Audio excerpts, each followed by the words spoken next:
사무엘상서 13장 1절에서부터 12절까지 말씀입니다. 구약성경 425쪽입니다. 구약성경 425쪽입니다.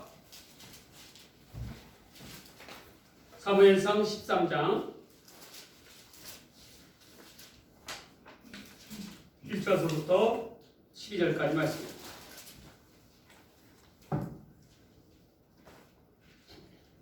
이 말씀을 죄송합니다. 저와 여러분이 한 절씩 교독하도록 하겠습니다. 이는 하나님께서 우리에게 주신 하나님의 말씀입니다. 사울이 왕이 될 때에 40세라. 그가 이스라엘을 다스린 지 2년에 이스라엘 사람 3,000명을 그중에서 2,000명을 자기와 함께 미마스와 베델산에 있게 하고 6,000명을 요나단과 함께 베냐민 기브아에 있게 하고 남은 백성은 각기 장막으로 보내니라. 요나단이 게바에 있는 블레셋 사람의 수비대를 치매 블레셋 사람이 이를 들은지라. 사울이 온 땅에 나팔을 불어 이르되 히브리 사람들은 들으라 하니 온 이스라엘이 사울이 블레셋 사람들의 수비대를 치고가 이스라엘이 블레셋 사람들의 미움을 받게 되었다 하는 보고 그 성이 기발로 모여 사울을 따릅니다. 블레셋 사람들이 이스라엘과 싸우려고 모였는데 병거가 3만이요 마병이 6,000명이요 백성은 해변의 모래와 같이 많더라. 그들이 올라와 벳아웬 동쪽 믹마스에 진침해 이스라엘 사람들이 미국함을 보고 절박하여 돌과 숯불과 바위틈과 은밀한 곳과 운동이 심으며 어떤 히브리 사람들은 요단을 건너 갓과 길르앗 땅으로 가되 사울은 아직 길갈에 있고 그를 따른 모든 백성은 떨더라. 사울은 사무엘이 정한 기한대로 그의 원함을 내려졌으나 사무엘이 그걸로 오지 아니하니 백성이 사울에게서 흩어지는지라. 사울이 이르되 번제와 화목 제물을 이리로 가져오라 하여 번제를 드렸더니 번제드리기를 받았자 사무엘의 인지라. 사울이 나와가지고 나는 사울이 이르되 왕이 행하신 것이 무엇이냐 하니 사울이 이르되 백성은 내게서 흩어지고 당신은 정한 날에 오지 아니하고 블레셋 사람은 믹마스에 모였음을 내가 보았으므로 이에 내가 이르기를 블레셋 사람들이 나를 치러 길갈로 내려오겠거늘 내가 여호와께 은혜를 강구하지 못하였다 하고 부득이하여 번제를 드렸나이다 하니라. 아멘.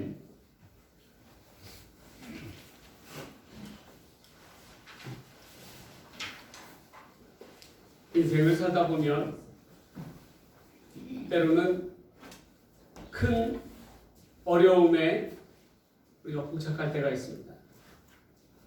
생각지도 못한 위기가 닥쳐오고 이러한 상황이 너무도 절망적이어서 어찌할 바를 모르게 됩니다. 오늘 본문에 나오는 이스라엘의 초대왕 사울이 그러했다라는 거예요. 그가 왕이 되어서 이스라엘을 다스린 지 2년이 지났습니다. 그런데도 불구하고 블레셋 사람들은 늘 이스라엘을 가시와 같은 노릇을 했어요. 마침내 큰 군대가 일어나 이스라엘을 크게 위협하게 되었습니다. 사울이 맞서야 하는 블레셋 군대의 수는 강력했습니다. 이에 이스라엘 백성들은 그들을 보고 뿔뿔이 흩어졌습니다. 이처럼 큰 위기를 맞은 사울은 과연 어떠한 선택을 하였겠습니까? 사울은 먼저 무엇을 선택해야 했습니까? 오늘 이 시간에는 사무엘상서 13장 1절과 12절에 있는 말씀을 가지고 무엇이 먼저입니까? 라는 제목으로 하나님 말씀 전해드리고자 합니다. 인생의 위기 앞에서 첫 번째로 무엇이 먼저입니까? 하나님을 바라다 보아야 한다는 것입니다. 하나님을 바라다 보아야 한다는 거예요. 때로는 우리가 잘못 생각하기를 어떻게 잘못 생각하냐면 하나님에 대해서 마치 자기가 능력이 없듯이 자신이 믿는 하나님도 능력이 없다라고 생각하는 그런 경우가 많습니다. 자신들의 능력이 적음을 통하여 하나님의 능력을 제한시키는 어리석은 그러한 선택을 하는 경우가 많아요. 마치 이전에 이스라엘 백성들이 하나님은 언약궤의 공간 안에 제한적으로 가둬 있는 하나님이다라고 생각한 것과 똑같습니다. 우리도 마찬가지로 자신들의 지식이나 경험 그리고 교육을 통하여 배운 이론과 원칙으로 하나님을 아는 지식을 제한적으로 여길 때가 많이 있다는 거예요. 성경은 하나님의 능력에 대해서 어떻게 표현하고 있습니까? 성경은 하나님에 대해서 자신들이 내세우는 주장과 생각과 달리 하나님의 놀라운 하나님의 역사를 기록하고 있습니다. 어떤 사람들은 자신들의 호불호, 유리한 상황에 맞추어 하나님을 해석하곤 합니다. 하나님을 자신에게 유리하게 선택하는 경우가 많다라는 거예요. 자신들에게 불리하거나 자기 생각에 맞지 않다고 여기면 가차없이 이를 폄하하는 경우가 많이 있습니다. 또한 어떤 이들은 마치 자기가 하나님 위에 있는 듯이 하나님이 이렇게 하면 안 되고 항상 저렇게 하셔야 하고 하나님을 자기의 마음대로 조종하려고 하는 그러한 모습도 보이는 경우가 있습니다. 특별히 기도를 열심히 한다고 하는 사람일수록 더더욱 그런 경우가 많이 있어요. 하나님의 뜻, 하나님의 섭리 아래서 자신을 맞추려고 하기보다는 자기가 하고자 하는 의지와 뜻에 하나님을 맞추려고 하는 경우가 그렇게 고집하는 경우가 너무도 많이 있다는 거예요. 한번 여러분 보세요. 여러분들의 기도는 어떠합니까? 여러분들의 기도는 그 핵심이 하나님의 뜻 가운데 섭리 가운데 나아가려고 하고 있습니까? 아니면 자기가 원하는 대로 하나님께서 해주시기를 원하는 그러한 기도를 많이 하고 있습니까? 여러분, 과연 우리가 생각하는 대로 하나님은 제한적이시고 능력이 없으신 분이십니까? 과연 그렇습니까? 성경 사사기에 보면 기드온과 300용사의 이야기가 나옵니다. 이스라엘을 위협해오는 대군대 미디안 연합군에 앞서서 하나님은요 300명의 용사만을 가지고도 미디안 군대를 격퇴시켰어요. 전쟁에서 승리하게 했습니다. 또한 가나안 땅을 정복할 때에 가나안 땅에서 가장 큰 성읍 철옹성이라고 불렸던 여리고 성을 어떻게 무너뜨렸어요? 단지 그 성을 나팔을 불고 어떻게 성벽을 돌면서 외치게 함으로써 거대한 성벽을 무너뜨리신 분이 우리 하나님이셔요. 어디 이러한 사례가 한두 가지입니까? 이스라엘이 절대적인 위기 상황에 봉착할 때마다 이를 극복할 수 있었던 것은 자기들의 능력에 의해서 한 것이 아니었어요. 바로 다른 그 어떠한 다른 이들의 도움을 위해서 구원을 받은 것이 아니었습니다. 그들을 구원한 것은 오직 하나님의 능력이었다는 거예요. 우리의 능력이나 우리의 조건이 아닌 하나님의 능력을 바라다 볼 때에 우리는 하나님의 도우심을 구할 수 있어요. 그래서 우리는 하나님만을 바라다 보아야 합니다. 자기 자신만을 의지하고 바라다 보면 답이 나오지 않아요. 위기 앞에 실패할 수밖에 없습니다. 그러나 하나님만을 바라다 볼 때에 소망이 있고 능력이 있고 승리가 있을 줄 믿습니다. 오늘 본문으로 돌아가 살펴보면요. 사울이 맞서야 하는 원수 블레셋의 군대는 너무도 강력해 보였어요. 그 군대의 위용이 아주 대단했다라는 것입니다. 그러니까 두려움을 느끼는 것은 당연한 거예요. 블레셋의 군대의 병거가 3만이었다라고 합니다. 병거가 뭐냐면 오늘날로 이야기하면 탱크와 같은 거예요. 말에 어떻게 돼요? 마차를 태우고 거기에 무기를 들고 달려드는 그런 위협스러운 그런 무기입니다. 또한 말에 올라탄 기마병, 빠른 그러한 기마병의 수가 6,000이었고요. 보병은 일반 구사들의 수는 바닷가의 모래 아래 셀 수 없을 정도로 많았다라고 해요. 그러니 그 군대가 얼마나 그 위용이 대단했겠습니까? 사울은 자기가 왕이 되고 처음 치르는 전투예요. 그런데 적수를 골라도 너무 잘못 골랐어요. 마치 다윗과 골리앗처럼, 그렇죠? 어린 소년 다윗과 거대한 장대한 골리앗의 싸움과도 같습니다. 반면에 사울을 따르는 이스라엘의 군대의 수는 고작 해서 3,000명이었습니다.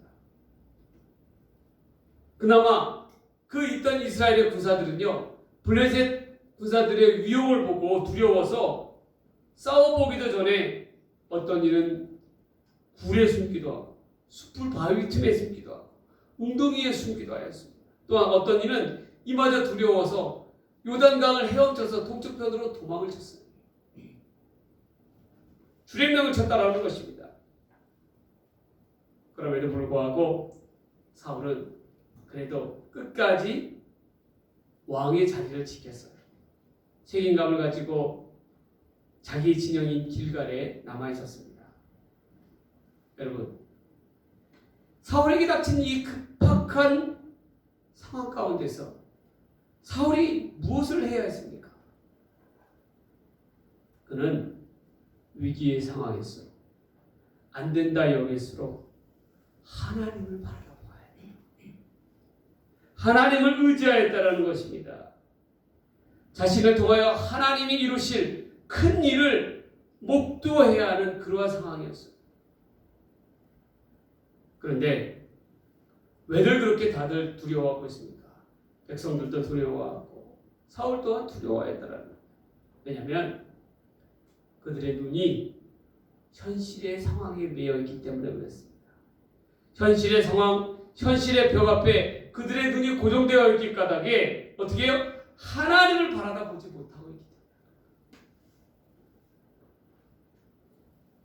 이스라엘 백성들이 정말 두려워해야 했을 것은 눈에 비치는 블레셋 군대의 위용이 아니었어요. 실제로는 그들은 하나님의 능력을 두려워해야 했습니다. 이스라엘은 눈에 보이지 아니하시는 하나님을 바라다 보지 못했다라는 거예요. 여러분, 우리도 살아가면서요, 뜻밖의 위기에 봉착하게 되었을 때에, 생각지도 못한 위기에 봉착하게 되었을 때에 우리는 어떻게 해야 됩니까? 그저 그 위기가 주어다지는 현실적인 상황 하에서 넋을 놓고 있어서는 안 된다라는 거예요. 포기하고 있어서는 안 된다라는 거예요. 그 위기의 두려움 앞에서 맞서서 어떻게 해야 돼요? 하나님을 바라봐요. 내 인생의 위기 앞에서 위기라고 여겨졌을 때에 어떻게 해요? 하나님을 바라다 볼 때에 소망이 있는 거예요. 위기에 놓였을수록 우리의 영적인 눈이 떠져야 합니다. 영적인 눈이 떠져서 현실 저 너머에 있는 하나님을 바라다보는 은혜가 있어야 된다는 거예요. 여러분, 열왕기상서에 보면 엘리사와 도단 성에 관한 이야기가 나오죠. 밤새도록 아람 군대가, 큰 아람 군대가 어떻게 했어요? 도단성을 갖다가 에워쌌어요. 그 사원이 아침에 눈 뜨고 보니까 큰 소리에 밖에 나가서 보니까 엄청난 수의 아람 군대가 도단성을 어떻게 해요? 에워쌌어요. 어떡합니까? 이제는 그 도단성 안에 있는 백성들은, 이스라엘 백성은 다 죽게 생긴 거예요. 벌벌벌 떨고 있는 거예요. 그러자 자고 있는 엘리사를 갖다가 깨웁니다. 스승님 큰일 났습니다. 밖에 아람 군대가 크게 진을 치고 이 도단성을 위협하고 있습니다. 그때 어떡합니까? 너무나도 엘리사의 그 태도는 어떻게 해요? 지극히 평상적인 거예요. 왜 그랬습니까? 그는 그의 영적인 눈은 항상 열려 있었기 때문인 거예요. 그래서 그때 어떻게 기도합니까? 하나님이여, 이 사환의 눈을 열어주시옵소서라고 기도하니까 어떻게 돼요? 그 사환의 영의 눈이 열리니까 도단성 바깥에 그 아람 군대의 저편에 있는 하나님의 불수레와 불병거의 천군천사들을 갖다가 그 눈에 보이지 않습니까? 그 천군천사들이 지켜주고 있잖아요. 그게 보이잖아요. 여러분, 바로 이 영의 눈이 열린다는 것은 그런 것입니다. 위기의 상황 앞에서 우리가 주저주저하고 넘어져 있어서는 안 된다는 거예요. 왜 그래요?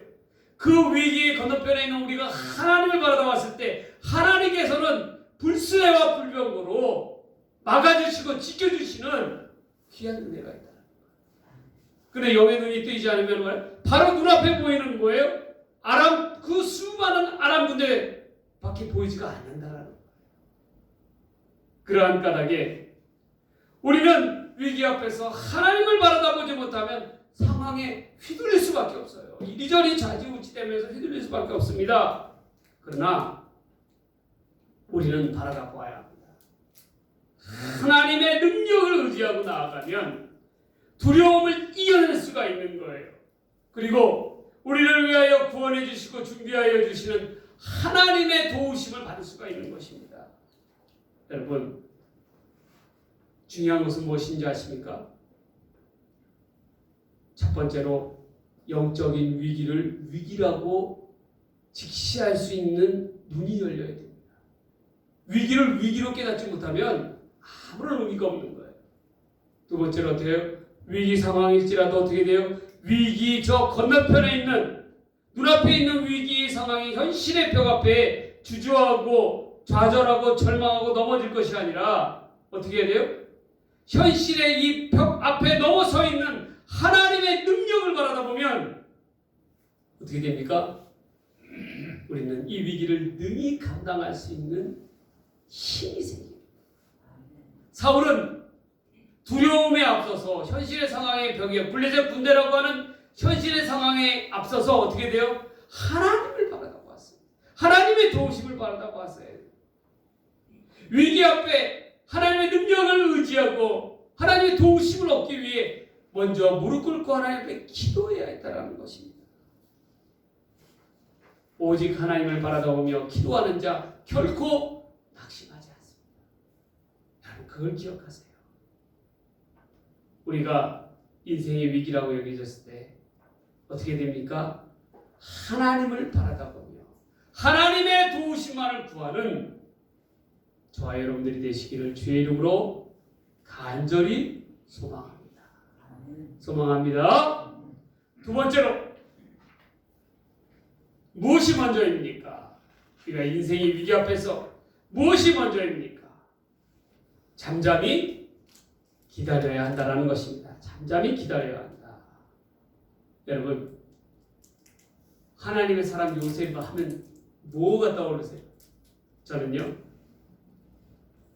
요셉 하면 떠오르는 글자가 바로 인내라는 글자예요. 인내. 요셉은 인내의 사람이다 라고 표현하고 싶어요. 여러분, 요셉의 삶 속에서 돌이켜보면 얼마나 그가 참고 또 참고 인내하며 살았습니까? 한번 보세요.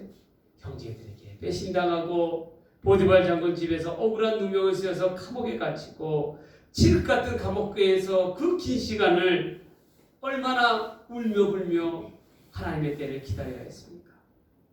아무런 희망도 없고 낙심과 좌절과 절망 가운데 없는 그 감옥 안에서 어느 때까지 그는 참고 인내하며 견뎌야 했습니까?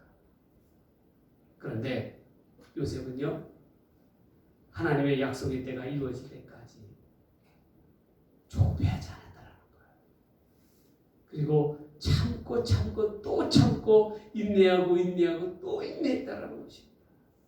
요셉은 하나님의 때를 기다렸습니다. 그리고 마침내 하나님의 때가 이르자 그는 누구보다도 하나님의 안에서 위대한 인물이 되었습니다. 그는 어디에 있든지 간에 어디서 있든지 간에 늘 하나님을 의지했어요. 종으로 팔려가서도 옥에 갇혀서도 막중한 나랏일을 맡았음에도 불구하고 그는 항상 하나님을 의지했고 하나님의 사람답게 남을 도우면서 행동하였습니다. 결국 오랜 요셉의 인내와 기다림 끝에 하나님의 예언이 말씀 그대로 이루어지지 않습니까? 여러분, 요셉이 잠잠히 인내하며 하나님의 뜻을, 하나님의 때를 기다리지 않았다면, 그리고 세상적인 방법과 세상적인 선택대로 살아갔다면 과연 요셉의 삶은 어떠했겠습니까? 그는 인내의 사람, 하나님의 사람 요셉으로 성경에 기록되지 않았을 것이에요. 그저 이름도 없이 한 줌의 흙으로 사라질 인생에 불과했을 것입니다. 그러한 까닭에 요셉의 인내와 기다림은 하나님 안에서 큰 의미가 있는 것입니다. 우리가 배워야 할 그러한 큰 가치인 거예요. 우리의 삶도 마찬가지일 거예요. 얼마 전에 제가 코스트코에 가서 장을 봤습니다. 그런데 잔뜩 쌓인 바나나를 사게 됐는데 참 맛있어 보이더라고요. 그래서 잔뜩 쌓인 바나나 앞에서 어떤 것을 고를까라고 생각을 했어요. 그런데 바나나가 어떻게 됩니까? 쉽게 어떻게 돼요? 많이 상하자 바뀌잖아요. 그래서 이왕 살 거 싱싱한 걸로 사야 되겠다 해서 녹색빛을 띠는 바나나를 사가지고 왔어요. 그런데 마침 이 교회로 돌아오니까, 장을 보고 교회로 돌아오니까 출출했습니다. 그래서 어떻게 했어요? 저녁을 먹기도 애매하고 그래서 생각이 나니까 바나나가 머릿속에 떠오르는 거예요. 그래서 어떻게 했어요? 그 바나나를 꺼내서 뜯어서 그 즉시 껍질을 벗겨서 까먹었습니다. 근데 여러분 맛이 어떠했겠어요? 선생님의 맛이. 와, 제가 알던 그 바나나 맛이 아니에요. 얼마나 떨떠름하고 맛도 없는데 이런 거 물을 씹는 것 같더라고요. 왜 그럴까요? 왜 그랬을까요? 바나나도 바나나 껍질 안에서 성숙될 시간이 필요해요. 시간을 갖고 바나나가 어떻게 돼요? 익어가야지 어떻게 됩니까? 정말 우리가 아는 그 노란 빛을 띠는 바나나가 되는 거예요. 달콤한 바나나를 맛볼 수 있는 것입니다. 그런데 저같이 어떻게 돼요? 신선하다고 해서 좋다고 해서 익지도 않는 바나나를 갖다가 까먹게 되면 물을 씹는 거나 마찬가지인 거예요. 여러분, 하나님 안에서 있는 모든 피조물들이 다 그렇습니다. 하나님께서 왜 우리에게 위기를 주세요? 왜 어려움을 주세요? 다른 게 아니에요. 다른 뜻이 아니에요. 우리의 인생을 보다 더 성숙하게 하시기 위해서. 그리고 그 인내의 시간을 통해서 하나님께서 좀 더 우리를 하나님께로 가까이 나아가게 하십니다. 하나님을 알아가게 하시는 거예요. 하나님의 내 힘대로 살아갈 것이 아니다. 하나님을 의지하며 살아가라 라고 가르쳐 주시기 때문에 그런 거예요. 여러분, 다시금 본문으로 돌아가 한번 살펴볼게요. 이스라엘은요, 전쟁 중에 반드시 해야 될 규례가 있습니다. 규례는 곧 하나님과의 약속이죠. 전쟁에서 승리를 얻기 위한 의식이라고도 볼 수 있어요. 바로 전쟁에 앞서서 하나님께 제사를 드리면서요, 하나님의 도우심을 구해야 한다는 거예요. 그런데 하나님 앞에 제사는 누가 드리는 겁니까? 이스라엘 가운데서 제사는요, 제사장이 드리는 거예요. 선택받은 제사장. 그런데 어떻게 하고 있어요? 본문을 보면 제사를 누가 드렸다고 하고 있어요? 사울 왕이 드렸다라고 얘기하고 있습니다. 분명 제사장은, 이스라엘의 제사장은 누구예요? 사울이에요. 처음에 사울도요, 전쟁에 앞서서 사무엘을 기다리고 있었어요. 그랬더니 사무엘이 뭐라고 통보가 왔냐면 이레를 기다리라는 거예요. 그러면 자기가 도착하겠다라는 거예요. 그래서 오매불망 사울은 사무엘이 오기를 기다렸습니다. 그런데 약속한 이래가 지나도 사무엘이 오지 않은 거예요. 사울의 마음이 급해졌습니다. 또 가만 사울이 또 지켜보니까 어떻게 해요? 그의 눈에 두려워서 점점 흩어져가는 백성들의 수가 보이는 거예요.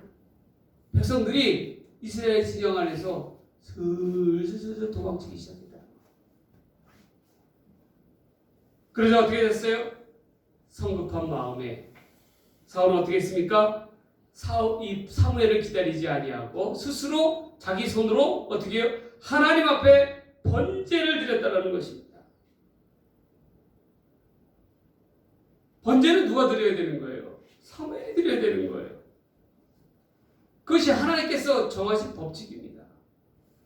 그럼에도 불구하고 사울은 블레셋이 쳐들어오는 급박한 상황 안에서 말씀에 대한 순종보다도 뭘 택했어요? 융통성과 자기의 합리화를 택했다.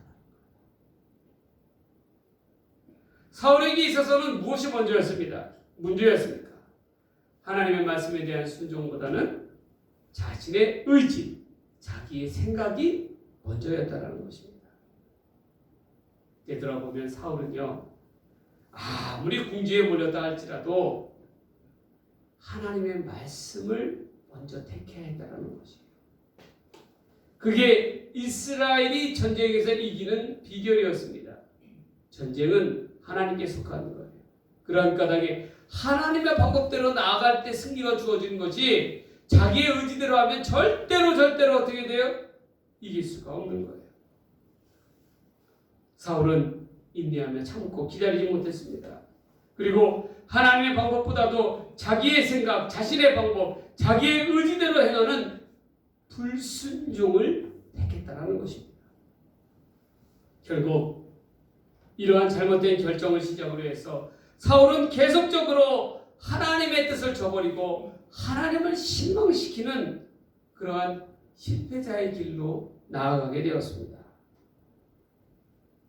여러분, 우리도 마찬가지예요. 우리가 살아가면서요, 제일 중요한 것은 삶의 우선순위를 정해야 한다는 거예요. 특별히 위기의 상황일수록, 어려움에 봉착했을수록 어떻게 해요? 그 우선순위를 보다 명확하게 해야 합니다. 자기의 뜻대로 자기의 의지대로 해서는 안 돼요. 그러면 오늘날 이 시대의 사울이 될 수밖에 없어요. 어떻게 됩니까? 하나님의 뜻을 먼저 내 뜻보다 우선시하며 나아가요. 내 방법이 아니라 누구의 방법대로? 하나님의 방법대로 나아가요. 그래야 우리의 삶 속에 승리를 얻을 수가 있어요. 위기 앞에서. 여러분, 우리는 기억해야 됩니다. 항상. 뭐가 먼저입니까?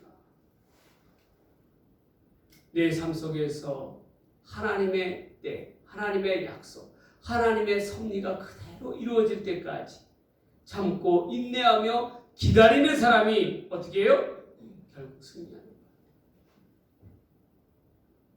싸움에서 이기는 사람이 어떤 사람이 이기는 거예요? 힘세고 용맹하고 어떻게 능력이 많은 사람이 이길 것 같죠? 아니에요. 결국 끝까지 살아남는 자가 이기는 거예요. 끝까지 인내하며 참고 기다리며 엿가락 늘어나듯이 어떻게 돼요? 참고 또 하나님 안에서 참고 기다리고 하나님의 때를 구하는 자가 어떻게 돼요? 승리하는 자가 될 수가 있어요. 여러분, 급박한 위기 앞에서 우리가 먼저 택해야 될 것은 하나님의 도우심을 기다려야 합니다. 하나님의 때를 기다려야 합니다. 성급하게 자기의 뜻대로 행하지 아니하고 순종의 자리에서 하나님의 뜻 가운데 우리가 기다리고 기다린다면 하나님께서는 반드시 우리에게 새로운 위기 앞에서 새로운 은혜를 허락하여 주실 것이라는 거예요. 우리는 무엇보다도 하나님을 먼저 앞세우며 하나님의 방법대로 참고 인내하며 기다릴 줄 아는 믿음의 성도님들이 되시기를 주의 이름으로 간절히 축원합니다. 축원합니다. 마지막 세 번째로 뭐가 먼저입니까? 인생의 위기 앞에서 무엇이 먼저입니까? 세 번째로 믿음의 길을 걸어가야 한다는 것입니다. 마침내 사무엘이 이스라엘 진영 가운데 도착했습니다. 그런데 벌써 번제는 사울에 의해서 드려졌어요. 성급하게 번제를 드린 것에 대해서 사무엘이 추궁을 하기 시작합니다. 그런데 이때 사울의 태도가 어떠했어요? 사울의 태도가 어떠했습니까? 뻔뻔하게도 자기의 잘못에 대해서 변명으로 일관했다는 것입니다. 급박한 상황 가운데 누구나 실수할 수 있습니다. 그러나 더 나쁜 것은 무엇입니까? 자기의 잘못을 인정하지 아니하고 뭐예요? 변명으로 일삼는 것입니다. 그리고 그 대표적인 말이 뭐라고 하면 내가 부득이하여 이어하지 부득이하여라고 본문에 나오고 있습니다. 이 말은 자기가 저지른 월권 제사에 대한 모든 의미가 함축되어 있어요. 자기의 뜻은 아니었지만 그러나 급박한 상황 가운데서 어쩔 수 없이 제사를 드릴 수밖에 없었다라고 변명하고 있는 거예요. 그래도 다행인 것은 하나님께 드리는 번제를 드려야 승리를 얻을 수 있다라고 믿었던 것입니다. 약속된 시간 가운데 사무엘은 오지 않고 블레셋의 공격은 임박해서 백성들은 겁을 먹고 흩어지는 까닭에 자기가 부득이하여 이와 같이 일을 저질렀다라고 이야기합니다.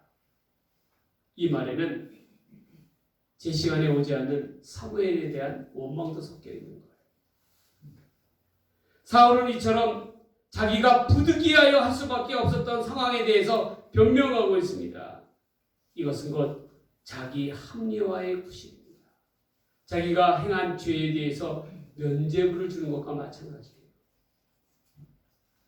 여러분, 우리가 잘 알고 있는 인간이 타락 가운데서 천지창조 가운데서 인간이 타락하지 않습니까? 그 이유가 무엇이었습니까? 그 하나님께서 금하신 선악과를 따먹었을 때에 하와가 뭐라고 변명합니까? 아담이 뭐라고 변명합니까? 어떻게 얘기해요? 이와 같이 이야기죠. 부득이하여 하와가 당신이 나에게 빌려 주신 하와가 나에게 선악과를 줌으로 말미암아 내가 그것을 먹을 수밖에 없었습니다.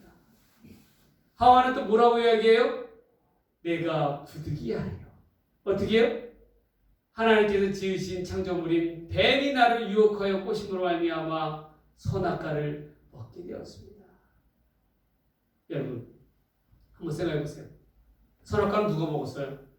선악과는 지들이 먹어놓고 그렇지 않았습니까? 결국 누구에게 핑계대고 있는 거예요? 부득이하여 먹을 수밖에 없는 그러한 상황을 어떻게 상황에 대해서 자기 합리화를 하고 있는 거, 변명을 하고 있는 거예요. 죄는 자기들이 저질러 놓고 거기에 대한 책임을 갖다 누구에게 돌리고 있어요? 부득이하여 하나님께로 돌리고 있지 않습니까?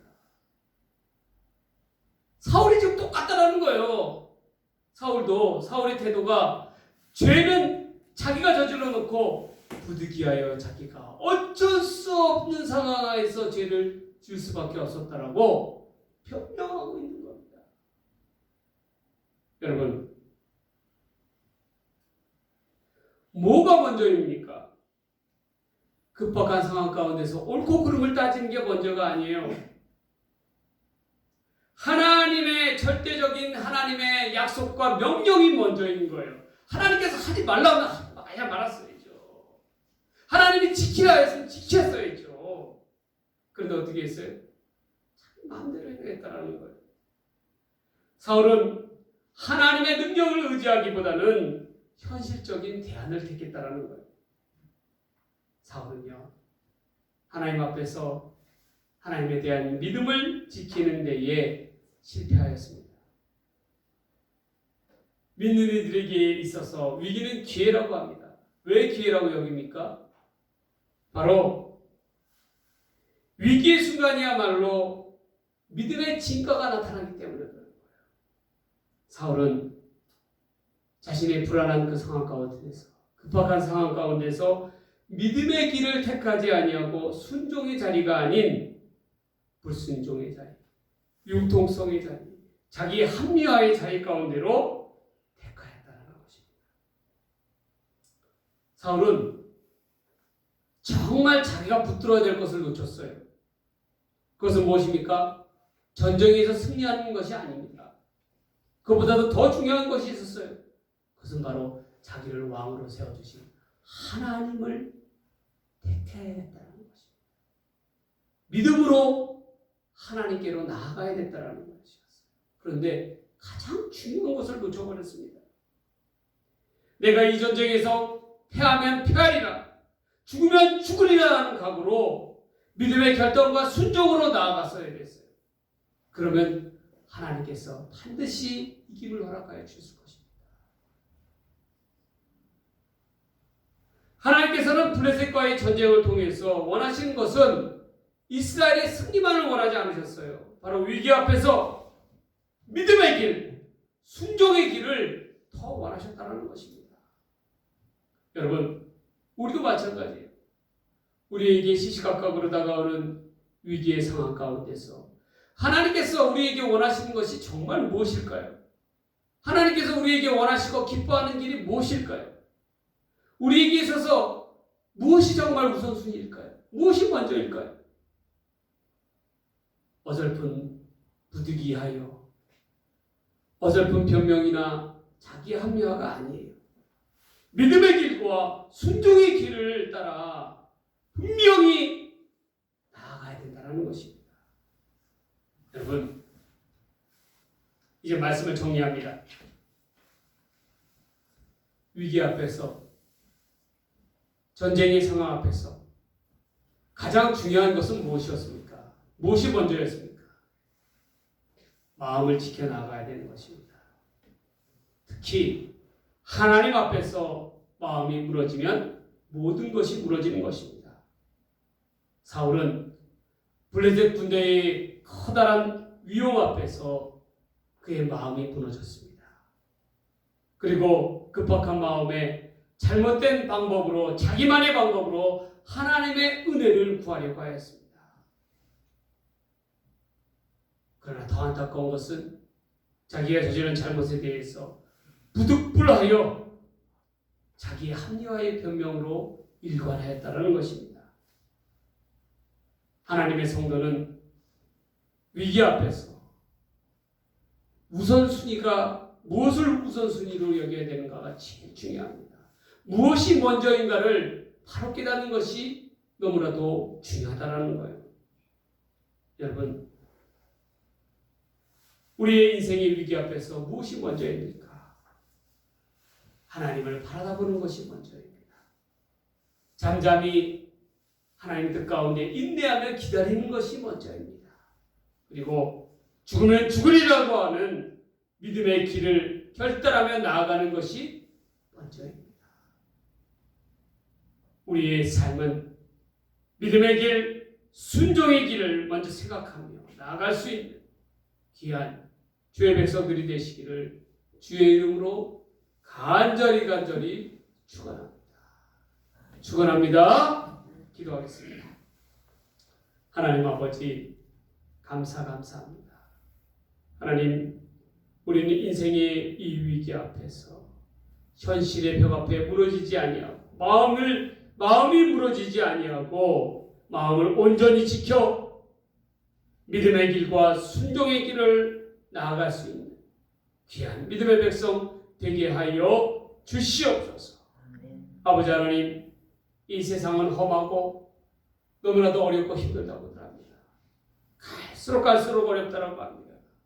그럴 때일수록 우리가 하나님의 뜻 가운데서 하나님만을 바라보며 인내하고 하나님의 때를 기다리며 나아가게 하여 주시옵소서.